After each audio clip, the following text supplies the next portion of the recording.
all the families of the earth will be blessed. It's a very interesting promise to a man who's 75 years old and has yet to have a child. But Abraham, when he hears this, and God tells him, he believes, and he takes action, and he goes. He does the things that God calls him to do. And then as he goes along, in chapter 15, God reaffirms this covenant with him. Except he goes a little bit further. It says that after these things, the word of the Lord came to Abraham in a vision. He says, "Fear not, Abram. I am your shield. Your reward shall be very great." But Abraham said, "O Lord God, what will you give me? For I continue childless. And the heir of my house is Eleazar of Damascus." Things aren't looking good for him, right? Things aren't looking good for the promise in this moment. He says, "Behold, the word of the Lord came to him. And said, This man shall not be your heir. Your very own son shall be your heir." And he brought him outside and said, "Look towards heaven and number the stars, if you are able to number them."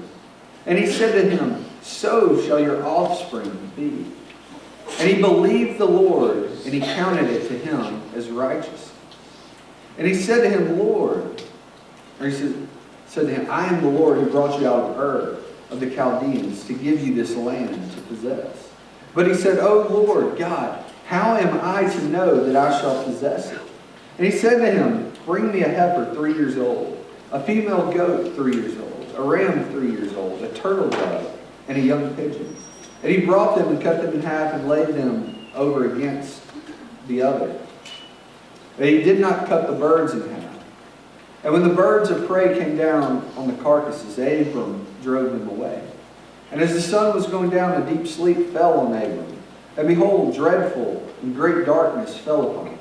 And the Lord said to Abram, "Know for certain that your offspring will be sojourners in a land that is not theirs, and will be servants there.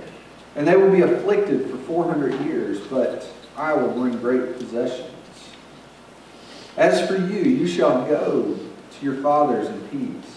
You shall be buried at a good old age, and you shall come back here in the 4th generation, for the iniquity of the Amorites is not yet complete."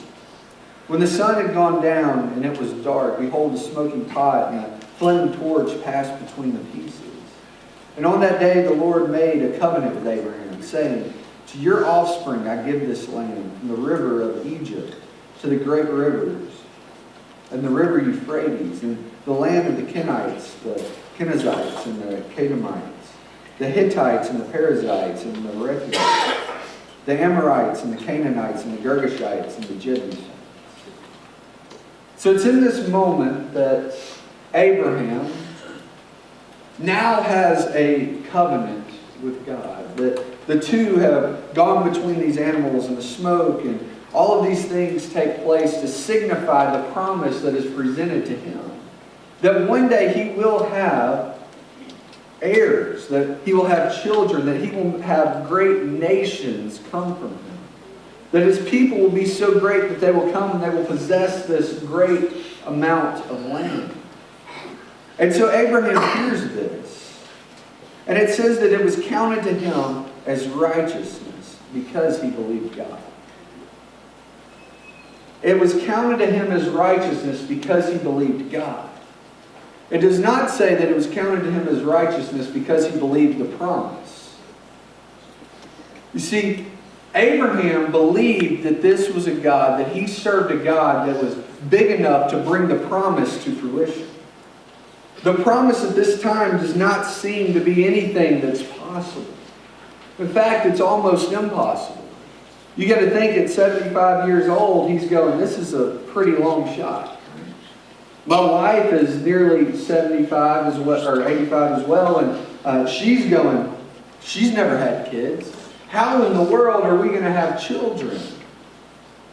And they do take steps, but the thing that I want you to understand is that Abraham was not believing in the promise. So I do believe that he believed the promise would come true. But he believed the promise would become true because he believed that the God that he served was big enough to do a miracle. In fact, as we see Abraham's faith and the fact that his faith is strengthened, When he does have a child, he has Isaac. God calls him to take Isaac up on Mount Moriah and to sacrifice him. And you can imagine the things going through Abraham's mind as he heard this. Like, why, God? But Hebrews chapter 11, verse 19 tells us what was going through his mind. It says that he considered that God was able even to raise him from the dead, speaking of Isaac, once he was sacrificed. From which, figuratively speaking, he did receive him back. Abraham believed that he served a God that was big enough to give him children, though it seemed impossible. Not just that, but he believed in a God that was big enough to raise his own son from the dead if he were to kill him.